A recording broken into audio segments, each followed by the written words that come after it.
एक बार एक अमीर आदमी अपनी कार से उतरा और जल्दी जल्दी एयरपोर्ट में घुस गया क्योंकि उसकी फ़्लाइट लेट हो रही थी। वह फ़्लाइट में चढ़ गया और जब प्लेन ने उड़ान भरी तो उसने अपना लैपटॉप खोला।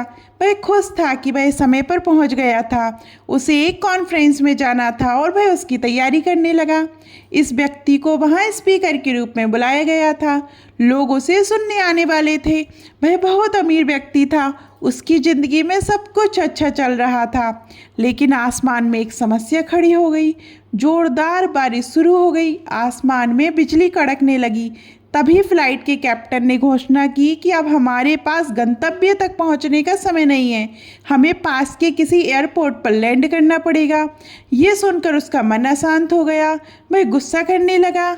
उसका प्लेन किसी दूसरे एयरपोर्ट पर लैंड हो गया। वह बाहर आया और पूछने लगा ये कौन सी जगह है। वह एयरलाइंस वालों पर गुस्सा करने लगा। कहने लगा कि मुझे वहां पहुंचना था, आपने मुझे समय पर नहीं पहुंचाया। तभी एक व्यक्ति उसके पास आया और बोला, इतना गुस्सा मत कीजिए, मैंने आपको पहचान लिया है। आप डॉक्टर पटनायक है ना?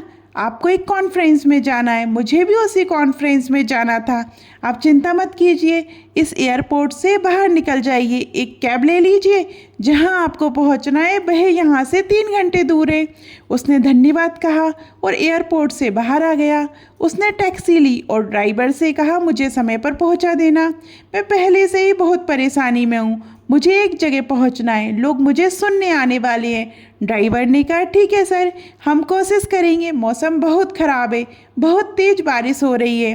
भारी बारिश में ड्राइवर गाड़ी चलाने लगा। कुछ समय बाद बारिश इतनी ज़्यादा हो गई कि ड्राइवर को समझ नहीं आ रहा था कि क्या करे। इसी उलझन में वह रास्ता भटक गया। अब उसे पता था कि वह रास्ता भटक गया है, लेकिन पीछे बैठे यात्री को कैसे बताए। डरते हुए उसने कहा सॉरी सर, मैं रास्ता भटक गया हूँ। ये सुनकर वह फिर से गुस्सा हो गया। फिर उसे एहसास हुआ कि अब वह कॉन्फ्रेंस में समय पर नहीं पहुँच पाएगा। उसने ड्राइवर से कहा भाई, अब जहाँ भी ले जा सकते हो ले चलो, बस मुझे इस परेशानी से बाहर निकालो। थोड़ा आगे बढ़ने पर ड्राइवर ने आसपास देखा और एक छोटा सा घर दिखाई दिया। वह वहाँ गया और गाड़ी रोक दी। उसने कहा सर थोड़ी देर यहाँ रुक जाते हैं, जब बारिश और तूफान रुक जाएगा तब आगे बढ़ेंगे। उसने कहा ठीक है। उस छोटे से घर का दरवाज़ा अमीर आदमी ने खटखटाया। अंदर से एक बूढ़ी औरत की आवाज़ आई, जो भी है अंदर आ जाओ, चिंता मत करो। उसने दरवाज़ा खोला और अंदर गया। उसने देखा कि एक बूढ़ी औरत पूजा कर रही थी। वह चुपचाप बैठ गया। वहाँ उसने एक छोटे बच्चे को बिस्तर पर सोते हुए देखा। वह औरत अपनी पूजा करके आई और बोली आप क्या लेंगे, पानी या चाय? उसने कहा धन्यवाद, अगर आपके पास फ़ोन होता तो बहुत अच्छा होता।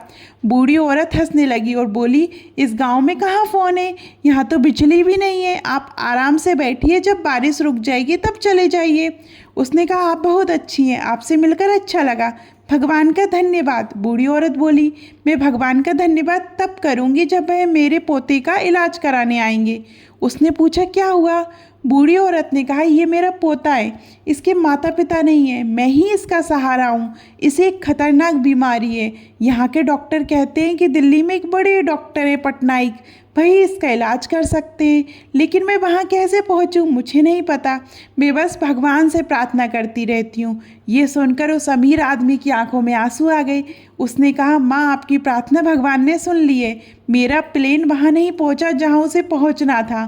तेज बारिश शुरू हो गई, तूफान आ गया, मेरी गाड़ी भी वहाँ नहीं पहुँची जहाँ उसे पहुँचना था, रास्ता भटक गई और आपके दरवाजे पर आ गई। मैं ही डॉक्टर पटनायक हूँ।